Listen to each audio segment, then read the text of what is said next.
Welcome to episode 1 of Sharing Developer Stories, hosted by TechRally. Today's guest is Anna W., a Flatiron School Bootcamp graduate, now full-stack developer.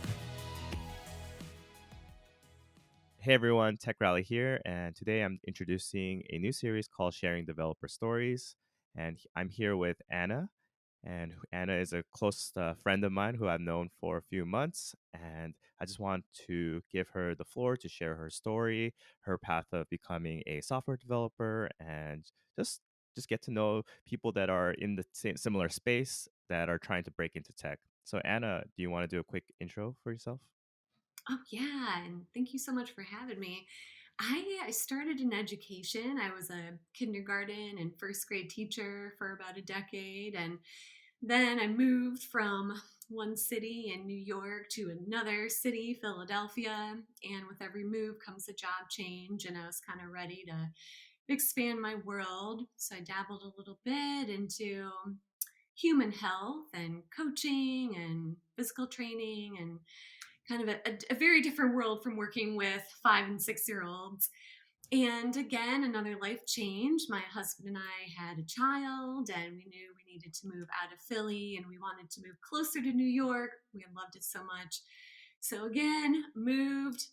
And then I wanted to be home with my son and raise him for about a year. And I felt ready to go back to work and allow someone else to watch him during the day and help him grow, and kind of happenstance got into work as a customer service rep at an ed tech company in New York.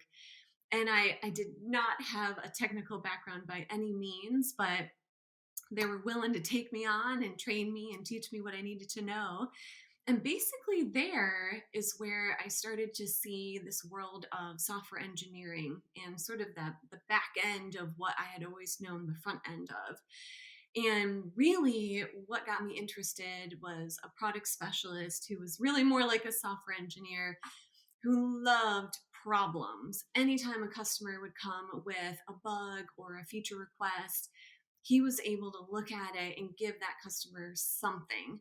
And I thought, oh, you're a magician. Like, I can't give the customer anything except, I'm sorry, we don't help with that type of problem. But he could give them something. And so I saw two things. Number one, he was helping people better than I was. And I wanted to do that. I wanted to Right. give people more. But number two, he loved problems. And I've never known anyone to love a problem like that. And I thought, whatever he's doing, like, I want to know more of. I want to be excited about a mystery like he is. So that got me interested in what coding actually was.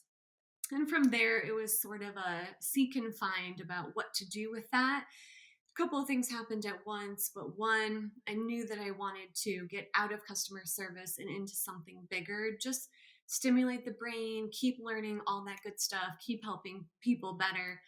But secondly, I wanted a career for myself. I didn't just want a job. I wanted to flourish in a career.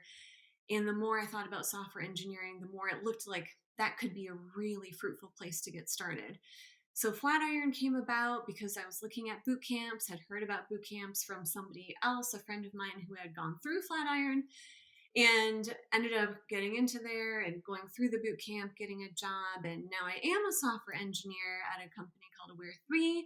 And I am definitely a junior, still learning a ton every day, but it's a company that mentors and teaches.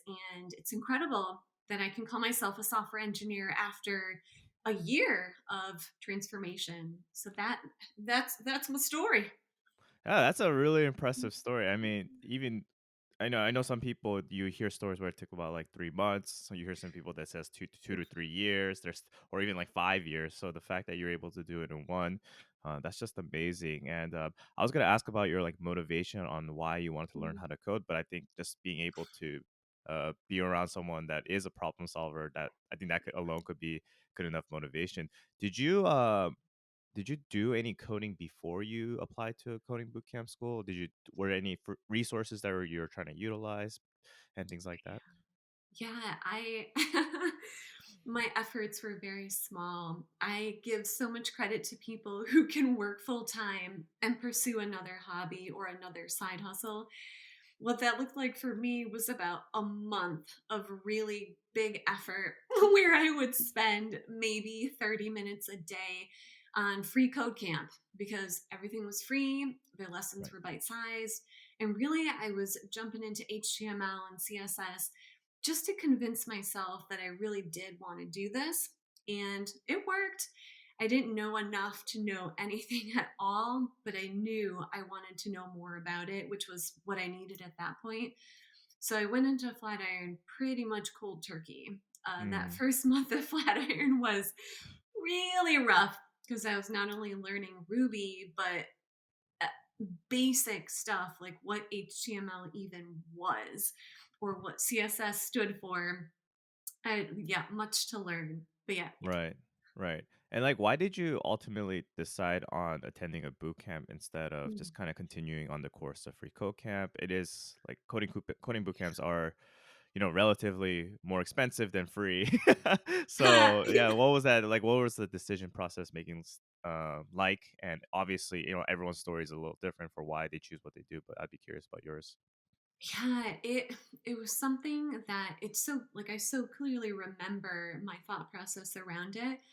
When like I told you, I dabbled for maybe 30 minutes a day. And that's all I could fit in. I was a mother. I was commuting to New York at the time from New Jersey. It did not leave me time. So I Right. did what I could to try to learn on my own. And basically, what I discovered is I liked it. I knew that going through either teaching myself or going through a boot camp, I knew that I could become a software engineer. That was never up for debate. It was always a matter of, well, how long will it take me? And, I get my husband involved in everything because we're a unit, our Right. family. He talks to me about stuff, I talk to him. And luckily for me, he's supportive and said, hey, if this is something you're serious about, don't spend a decade trying to get there. Like, go for it. We'll make it happen. So again, so lucky. That's not everyone's situation, but I was able to stop working, commit to a boot camp full time. That was an option that I had. So it was the option that I went for, and primarily because of time. I knew that if I could devote myself, that I could be there according to everything I had read in a year or so. And to me, that sounded pretty magical. So I didn't have to spend 5 years. Right. And I think sometimes it gets lost in the narrative about self taught developers. And, I'm never going to say don't take the self taught route if that's because it is financially, very expensive to go to a coding boot Mhm. camp and things like that. But at the same time, I don't think we value time as much as we should. And, whether it be 3 months or 6 months or a year, I think sometimes, self taught developers at times could lose motivation. And that's kind of what happened to me too, where, if you only are doing it for 30 minutes a day, it's very Mhm. tough to really push yourself every day. And, you never know, you have weddings, you have life choices that you need to make. Sometimes the boot camp, and I'm not like saying do a boot camp, but it's just more along the lines of if it forced me at least to just say no to a lot of different things and just say this is my Mhm. time where I need to focus and change my careers. And then I'm sorry, I just can't commit to any other things right now. Yeah, it leaves no Yeah. flexibility. It's in some ways, yeah, but No, I yeah, mean what you say is so true. And I think like you hit on something that I forgot to even mention, but you like everyone knows the resources are out there and so mhm, many of them are for free. Like free code camp is like one of so many where you could educate yourself. But part of me also knew, even though resources are here at my fingertips, I don't know what is legitimate. I don't know what I should be learning.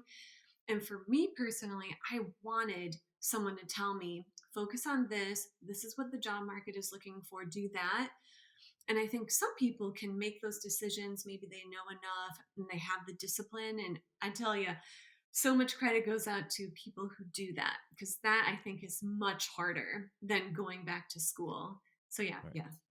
Yeah, you're right. Like the overabundance of information can also be a problem, right? It's like Oof. someone just like Mm. give me the cheat sheet or tell me the Yes. curriculum of what I need to do, and then I'll do it. But at times you start questioning yourself, like, oh, you might be learning Ruby, and then all of a sudden you hear that Python's better, so you start learning Python, and then a lot of new developers fall into this trap of, oh, I see this job description saying I need Mm, to know everything, and then you feel like you need to become an expert at everything. But we're gonna allude to this later down. But you don't need to be an expert at everything to land that first job, you know. So yeah, I can attest to that. so I mean, ultimately, yeah, so true. Um, in terms of the boot camp itself, what would you say were some highlights and lowlights? And just Mm. so the audience knows, like, would you attend a physical boot camp or did you do an online route as well? Oh yeah, good one. I was virtual the entire time. Halfway through no, about a month from graduation, everybody turned virtual because of COVID-19 and stay-at-home orders. But regardless, I was virtual the entire time, and it was awesome. It really did work. I'm so sorry. Okay, like pros and cons, highs and lows of boot camp. One major pro, kind of like we were talking about, that curriculum and knowing somebody has done the research about what's needed in the job market, what skills are great for a foundational education, all of that. So their curriculum, I just trusted it. I never had to ask, ugh, should I really be learning JavaScript? I just don't know. Mm, I trusted it at face value, good to go. And that did work. So that was a definite major big time plus. One of the lows of a boot camp, and mine was on the longer side. I think it was six months total, and many of them are 3 months or 4 months. I think a lot of the in person are. So mine was even a bit longer than the norm. But I think for me, coming in cold turkey, the pace was brutal. I found myself in tears the first month, very stressed out. Like I thought I was busy when I was working and commuting to New York, but I didn't give myself a break. I was on 7 days a week. There were no weekends. I was falling behind. It didn't feel great for learning. And I was like, I don't know if I like this anymore. This right. is Yeah. pretty awful. Yeah. But I will say, like that was just such a major low. But Flatiron, what they did is they give you a couple of coaches. One, they call them an educational coach, somebody who's more of like, how's your headspace? Are you doing okay? And I met with that coach every couple of weeks, and a technical coach too, who could go through something in detail and say, okay, that didn't feel great during the lecture. Let's review something like a little more bite sized. So I had support. And after a month, I can't say it got easier. It never got easier, but I got into a routine and I had expectations for myself that you don't have to memorize and learn everything to its core. You learn enough to put it into practice and you keep going. Right. And that was not how I thought about learning. So I did have to teach myself how to learn in this new way, this new subject. And once after that first month, things were less dire. So that was a low, and it Mhm. turned into being like okay. Right, right. Yeah. I mean, that's kind of the case with these coding boot camp schools is that they are gonna kind of, Mm. if you don't feel like you're going through a gauntlet, then there's something probably Mm. wrong with the program. I would have to say, and Probably true. it is. I mean, that's because no, we're not working at a very leisurely pace for you to become a software developer. This profession pays well, and they pay well for a reason. And you have to be good at what you do. So, they're gonna definitely just, if anything, they're gonna give you more information that you can handle, and it's up to you to kind of decide like how you want to deal with it. Um, but how actually to be?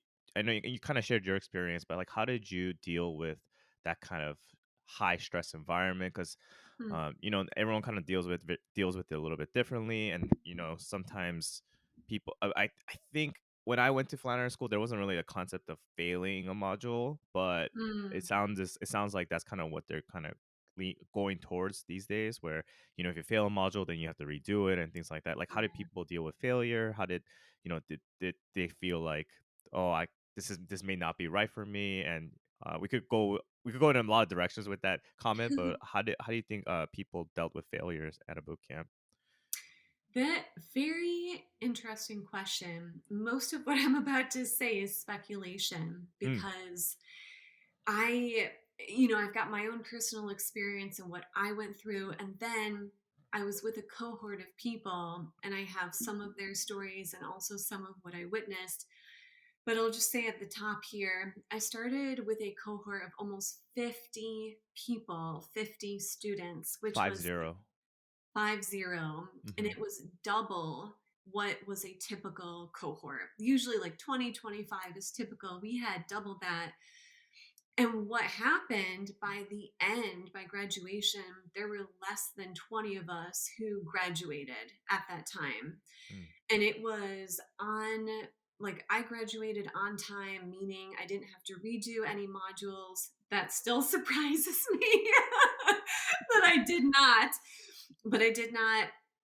And some people did go back, slow down the pace, and that was seen as more than okay. Mm. Nobody was made to feel bad about that. We all admitted this is brutal, and some people either had the luxury or just plain old needed to because of life, and they could go back and repeat totally fine.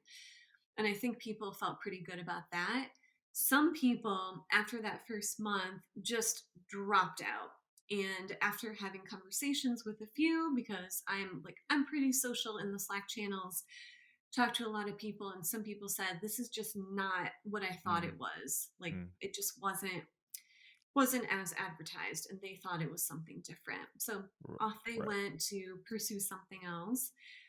But the people who stuck with it, I think we all shared this mentality of either, like, you know what, I'll quit tomorrow. Let me just keep going today, but I'll quit tomorrow. Right. And kind of putting off this feeling of like things aren't going well, I'm stressed out. And I don't know, there was something about the group mentality of we're in this together, but there's always an exit if we need it. So I know that existed. And sometimes that can be helpful to just be like, hey, this is of my own choosing, and I can choose to stop, pause, slow down, whatever. That's fine. But for me, like, what kept me really going, kind of spiraling into a different question here, but what kept me going through that, because if you worry about failing, you're probably just going to fail. So I did have to shift that and just say, let me do everything that I can to keep going. And again, like that I'll quit tomorrow was Right. motivating for me, because Totally. I always knew I had something to look forward to if it came Yeah. down to it. But if I could keep going, then I could get all these things that I wanted. Mm-hmm. And for me, they were big things. Like, yes, I wanted to learn and get the fire going in my brain again and spark that, I don't know, that interest and curiosity, which had been dulled for a little while. I wanted that. But now I had a son and he was getting older, and I wanted to be his mama who works and is proud of her work and Right. accelerates and excels. I wanted that. And I wanted the, like, I don't know, I had become a mother, and that became my identity. And I wanted the mama identity, but I didn't want that to be my everything. I also wanted, like, I am Anna again, and Right. this is what I do. So I needed that back. And I kept reminding myself, these are really good, important things. This is about so much more than just learning to code. It's about like fulfilling something bigger and being the example. And and yeah, so going back to my why always helped. And having that good support crew, like I said, the coaches, the other Flatiron cohort people, we kept each other in check and kept each other motivated.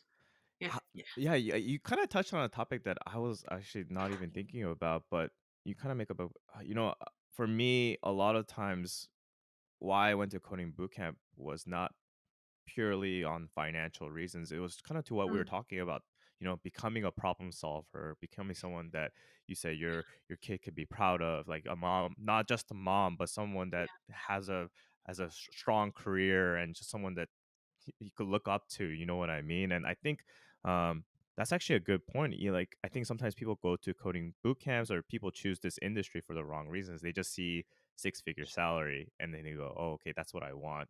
But a lot of times people that come, or at least people in my cohort, a lot of us in some ways found misery through company in a sense that we all Uh, hated our last jobs. And then we were just trying to find something more meaningful within with the next Yes, job that we do. So yes. I found a lot of times the people that do kind of cross that finish line when I mean is like land that first job and continue this career is because a lot of times their motivation wasn't necessarily the money. It was just being Yeah. able to have a career that they could be proud of. And Mm, of course, the money will come in the long run, but having your only like reason behind why you want this career to be money is not a great reason, in my opinion. And the reality is, you're going to be coding 8 hours a day. So if you don't like mhm. actually coding and you're only here for the money, then it's just not a good enough motivation in my eyes. I would have a quick Yeah. logistics question. So if you fail a module, are you Mm. always going to be behind? Like, how do the lectures work in that sense? Yeah, essentially you would move to a new cohort. So I if see. I failed a module, then I would go back to the cohort that started a month after I did. So I would have a new group of people, Oh probably wow. a new coach, and you would keep going with that cohort. And I know there's an allotment, a certain number of times that you can Hmm. fail and repeat Hmm. a module before you're done so and you're out of options. That has changed. It used to be like, you do you, you keep going. Hmm. But I think, oh, you know what? I take that back. It's not that you're done at Flatiron, it's that you are moved to the self paced group where you keep your own agenda instead of being with a cohort who moves at that solid pace. So Right. that's how things were when I was there, anyway. So if you had like a lecture or anything like that, you wouldn't be with that cohort anymore. Is it pre-recordings that you listen to, or how's that work actually? Yeah, well, there was a self paced group. So you Hmm. did have your own cohort, but everybody was at a different place. Hmm. And there were live lectures even for self paced folks or people in a cohort that was moving at a faster pace. And for me, for my cohort, everything was live. We would have 3 hours per week. So Tuesday through Thursday, live lectures. I always wish there were more.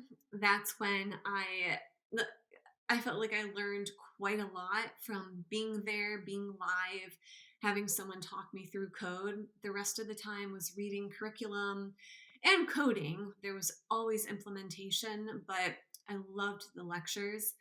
And then there were office hours, and they always said pair, pair, pair. Pair up as much as you can. Do not do this alone. So there was that as well. Cool. So at the end, when you're close to finishing and things like that, in terms of output and what you could be able to present, how many projects did you have, and how did you feel about those projects? Ooh, yeah. So we had one project per module, and I keep saying that there were, oh, I think there were six. What a hazy detail now. But every month you would learn something new. So it started with Ruby, and then you graduated to Sinatra, which was Ruby with a framework. And then it was Ruby with, oh man, blanking. JavaScript, maybe? Ruby with whatever the Oh, more Rails. common. Thank you. Thank you. Good grief.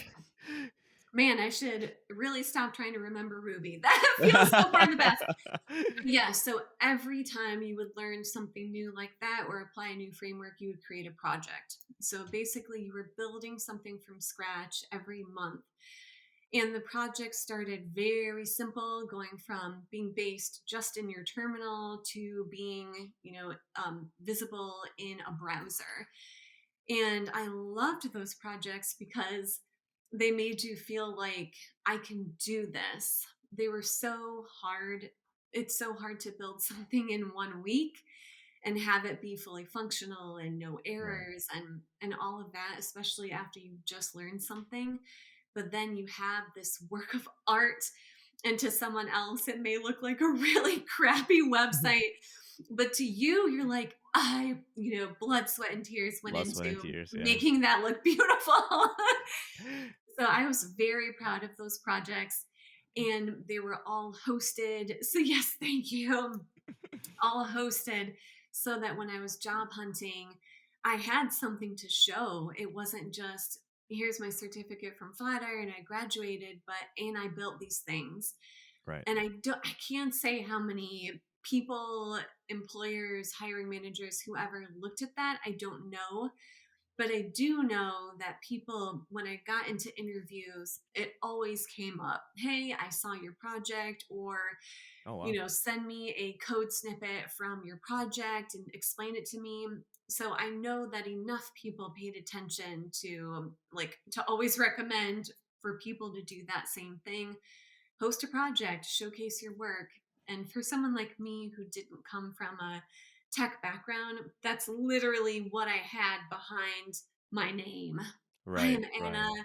I can code these small projects, So they became important, and yes, sources of pride.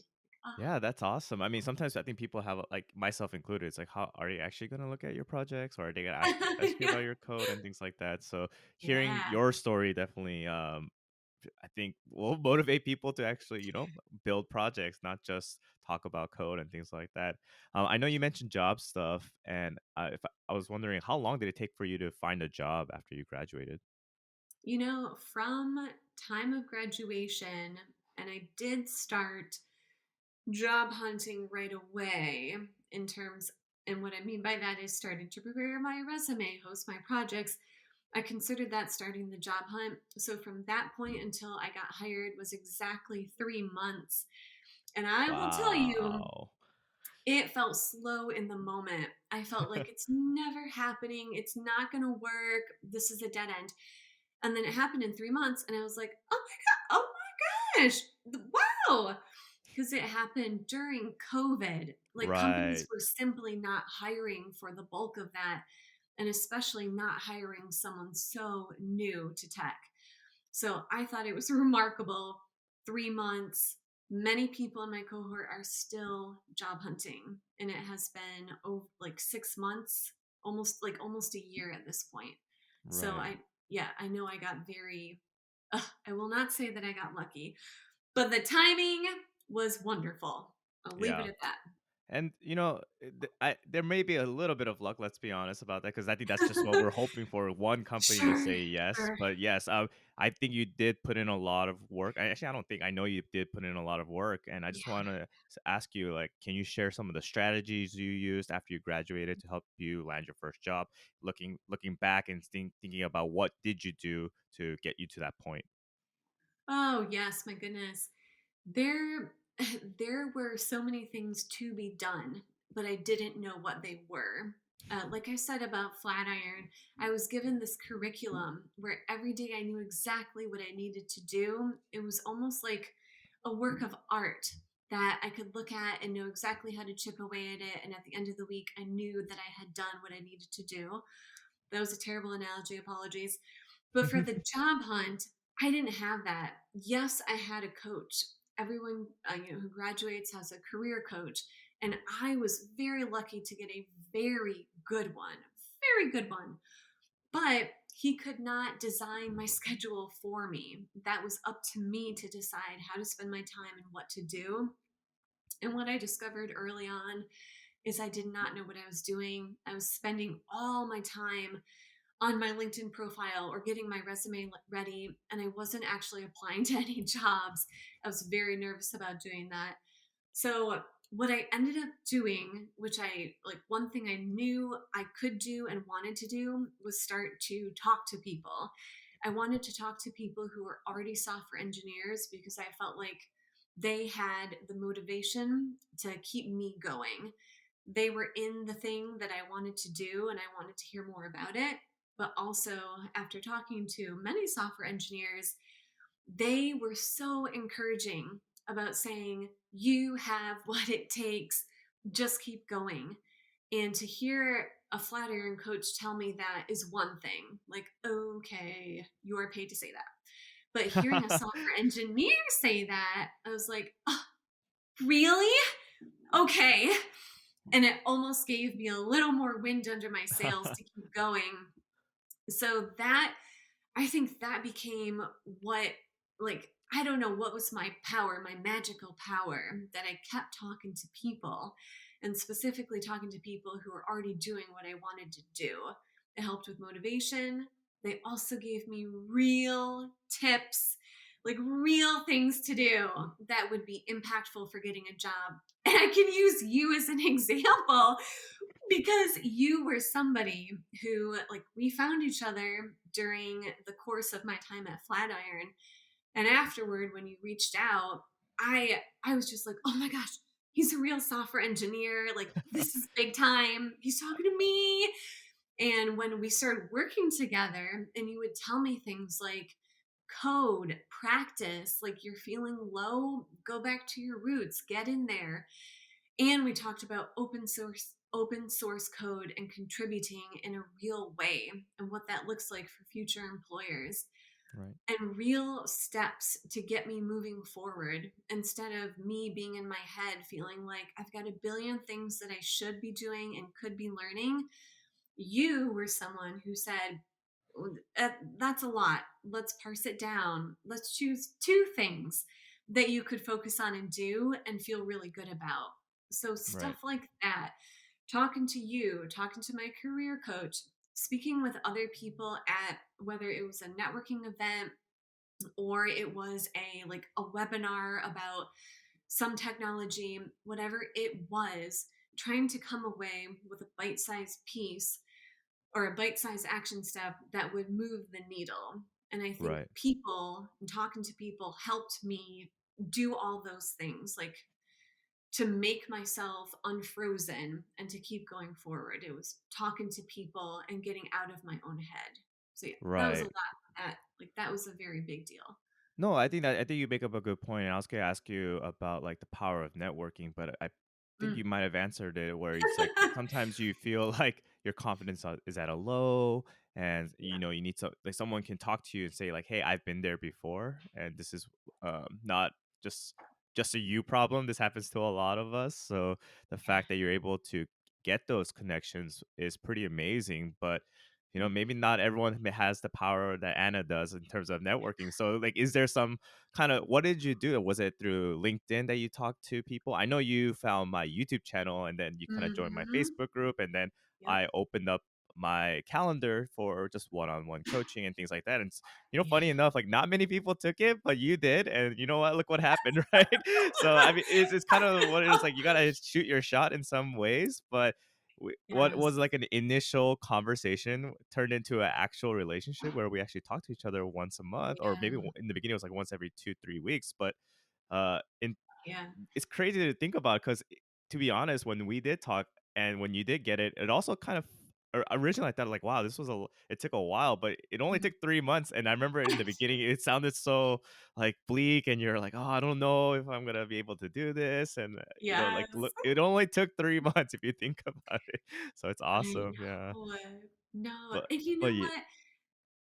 I would say like a lot of people that, because I love talking to people, and I hmm always encourage whether they're Flatiron grads or anyone else looking for a job, like I'm an open book. People did this for me. I want to do it for you. I want to talk to you. And a lot of people would tell me, but like you're a people person. This comes easy for you. And while like yes, I am, like I'm more extrovert than introvert. I like talking to people.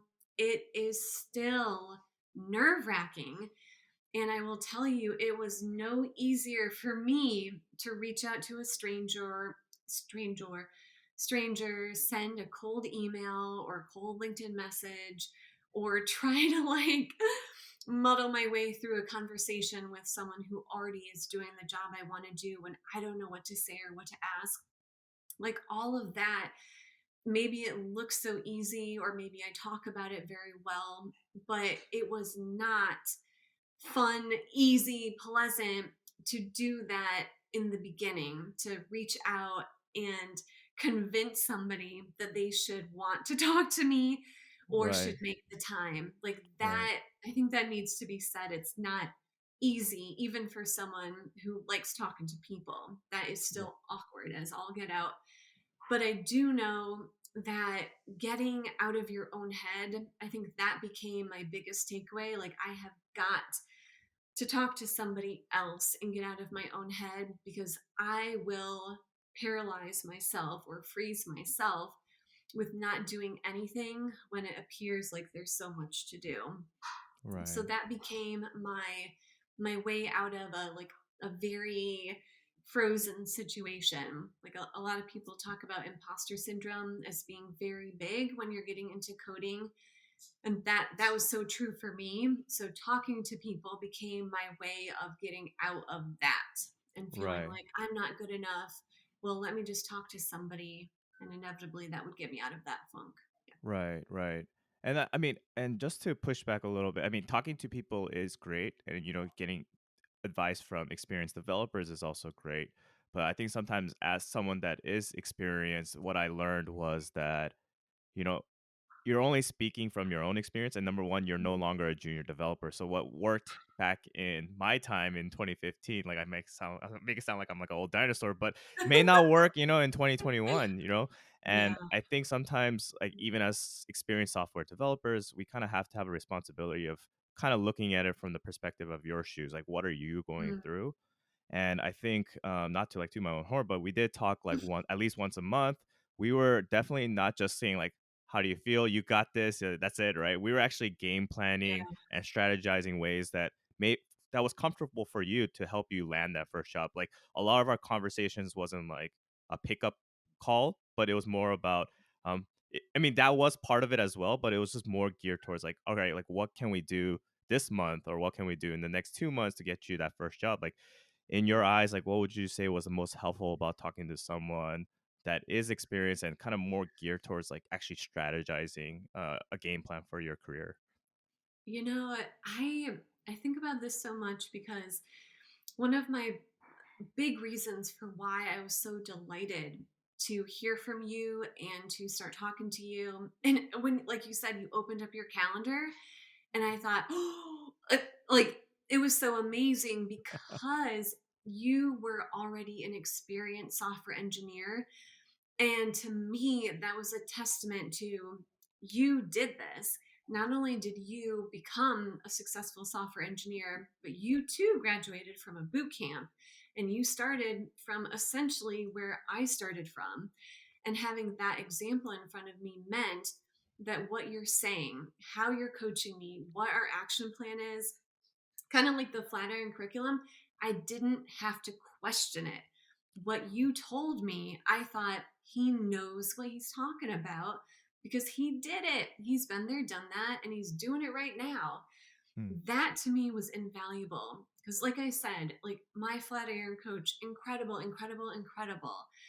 But he was not a software engineer himself. He was not working as a software engineer. He had some experience, he dabbled on his own, but he was not holding the title that I was going after. But you did. You had the title.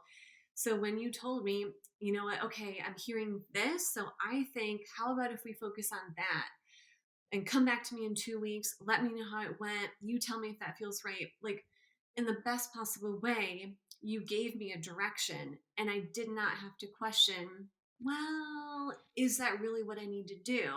I was like, hallelujah, I'm doing that. Yeah. And it never failed. Whatever we talked about doing, whatever that, and they were always actionable. Whatever that thing was, I went out, I did it, I reported back, and I was like, okay, give me some more. What you got? Hmm. So that part I valued the most. I did not have to question that these were the right things to get me moving. And you didn't just like blanket give advice like all good software engineers do this. You listened to me and my situation and you heard my insecurities and where I needed to grow and get better at confidence wise and skill wise, and you said, okay, let's focus in on right there. So Right. that was invaluable. Right. And I just really feel like right now, for better or worse, there is a little bit of a gap between, from a coding bootcamp perspective, like graduating and then finding that job, or strategizing to find Yeah. that job. So, I guess in your eyes, like, is this something that you would have definitely like recommended to like go seek out some type of coaching, whether it's through LinkedIn or something like that? What was your opinion on that? If I would say there's probably two camps of people. One camp is going to just go get it themselves and Hmm. do it on their own. And those people are incredible. I put myself in a different camp. I know myself well enough to know that when I am out of my element, I do better with someone at my side who can either guide me, teach me, help me get there, help me understand when I'm on track and when I'm off track. So I know myself well enough to know that I benefit. So if I think people know themselves pretty well, and if they can do it on their own, great. If they think they'll do better with somebody who can be that guide, great. I don't think there's like a right or a wrong way, but figure out who you are and what you need and go for it. So if you're talking to me, I will say yes, reach for that coach, find that mentor all the way. Like anytime you can find somebody who has already been there, done that, that person is an asset no matter how you talk to them, work with them, whatever it is. And I think perhaps my knowing that about myself made me open to doing things like Hmm. taking you up on your offer to talk to you during a calendar hour, because I thought, normally you would have to pay a lot of money to go and talk to someone and be coached. And the fact that, like, I kind of got a freebie and I got to Hmm. talk to you and benefit from you, that to me felt like gold. So Yeah. yeah, yeah. I guess you lucked out again. No, I I'm just really kidding. did. I really did. But No, no, I I really I think did. I think that's you make up a good point. Like even in sports, right?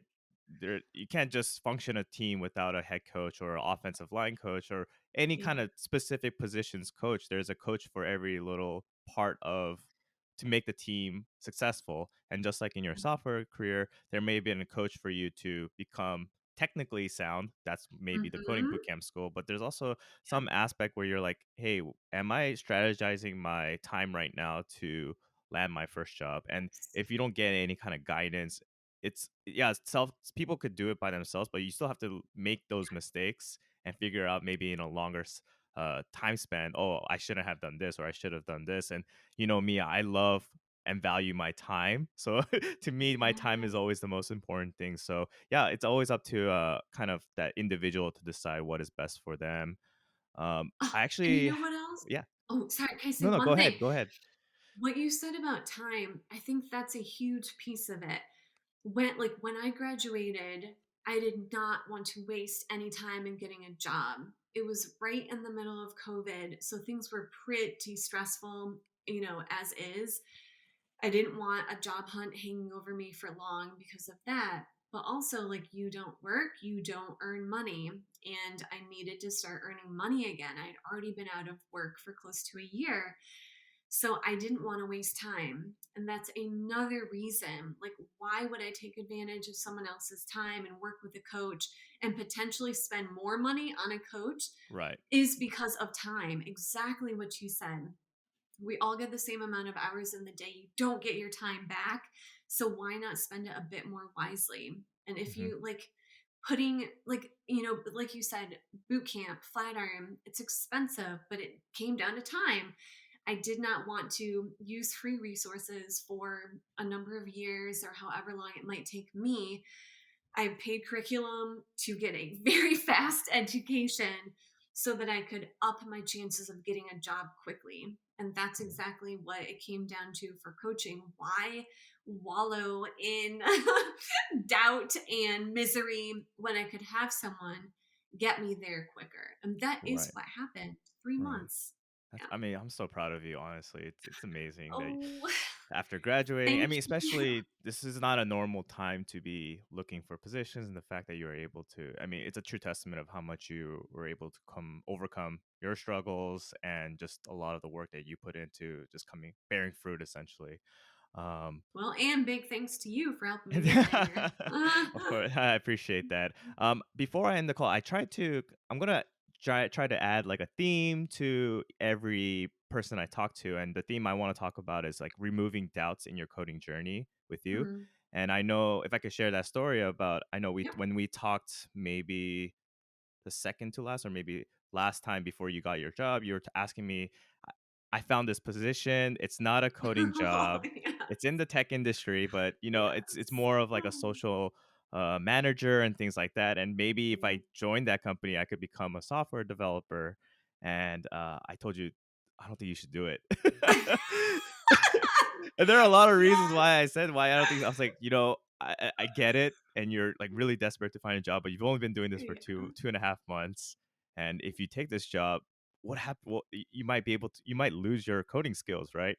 And Mhm. obviously doubts kicked in there, but Yes. how do you feel like you overcame your doubts, and like let maybe share with the audience that over how you overcome doubts in your coding journey? Yeah. I think back to that moment, and part of me is so embarrassed that I did that, that I doubted myself so much that I thought I should just scrap what I did for 6 months and go on a completely unrelated journey because I made it make sense in my head. Like, yeah, it's tech adjacent. It's really going to lead me where I want to go. And I think it was because it felt like an easy win. Like, I can just do this instead and take off all that pressure. But besides being embarrassed, I'm very glad that that happened. And I'm so unbelievably grateful to have told you about it and to have voiced it. Because had I kept that in my head, bad place, bad place, bad place. Right. But because I got it out, and then I had you, and not just you, like I had told my husband, I had told my family members, and all these voices chimed in with that same sentiment of don't don't throw in the towel yet. Like, this is not you pursuing like that job. This is you going for what you really set out to go for. And Right. again, like, I had to go back to my why and remind myself, why did I start doing this in the first place? Right. Right. So then why would I settle for something that isn't that? Why go this far? And then, just like you said, that reminder of it's only been 2 months. Like, maybe if you've been job hunting for a year and you really need to start making money, maybe then. But to have that frame of reference to say, like, it feels like the easy way out, but you are going to take a huge zigzag out of the way, and you don't need to do that. So, like, all of that to say, it was good to get it out of my head. I think everyone probably hits something like that in their progression. It may look a little different, come at a different time, but it feels like a common thing to really doubt that you are meant to do what you want to do and Right. you're capable of it. But okay, so getting myself out of it, going back to my why, that remained Going back strong. to the And why, then yeah. I started to make a list of certain things that would remind me and bring me back to, like, the reality. And a reality was, I am not a new coder anymore. When I started boot camp, I really literally knew nothing. I don't know nothing anymore. Right. I can like, look what I built. I Right. know these languages. I know GitHub and Git commands, and I knew stuff. So if I could remind myself, look at yourself back in October of 2019, look at yourself now. Like, that's a big deal. Yeah. And getting, like, that was one thing, going back to my roots. Anytime that I would code and start building something, creating, just like typing on the keyboard, I would stop worrying and I would just focus on that thing. So that became another go to when I started to really doubt myself. I would go, like, do a JavaScript tutorial by Wes Boss, or Right. I'd work on a project I was building with a friend. Anytime I was typing and looking at code, those doubts vanished. Like, they weren't there anymore. Right. So so yes, I had my little list of things that I could do, remind myself of, that would typically pull me out of a bad place. And talking to people like yourself, people in my cohort, that always helped as well. I think that, like, another reason why talking to people People, yeah. became a big deal for me, because it Right. got me Right. out of Right. out of that place. Well, that's I mean, that's actually that list that you just talked about where you're knowing your why, having a list of what you want to accomplish and being able to talk to people and get that kind of validation. Those are all Mm. great advices. Um, I'm so proud. Like I said again, I'm so proud of you, and the fact that you're able Oh, to, like I said, do it within such a quick time frame. But at the same time, I don't think we emphasize this enough. Also, is like you had your kid, and you have to be a mom, and you have to be a software developer, you have yeah. to be a wife. There's just a lot of responsibilities that came your way that I'm sure added to the stress level. So I think that kind of also emphasizes the human aspect of Mm, becoming a software developer, not even becoming a software developer, but choosing a completely new career. There's going to be a lot of other mm, hurdles in your way and things like that that you always need to overcome. So just hearing your story, not just from like a coding bootcamp perspective to software developer, but just the whole package of kind of what you've had to kind of go through is just an mm, amazing story. For our mm. before I close out, for our audience, if they want to get in contact with you and things like that, what would you? Is there any like Twitter handle or anything you want to plug in? You know, I am very inactive on Twitter now. I am so sad about that. But LinkedIn is a very easy, great way to find me. I'll respond to your messages and connection requests. So like echoing what I said earlier, really I love talking to people, especially folks who are trying to become a software engineer or maybe changing careers in general. Everyone who did that for me, I always felt so lucky to be able to talk to them, and I want to keep doing that for other people. So LinkedIn is probably the easiest to get in touch, and definitely yes, please do get in touch. Cool. And yeah, I'll make sure to add that in the description or whatever the show notes. Wonderful. So definitely please contact Anna. She's a delight and she's very easy to talk to and will Oh, give you honest advice. So thank you. yeah, that's the end of sharing developer stories. And thank you, Anna, for coming on. Oh, thank you so much. All right. Bye, everyone.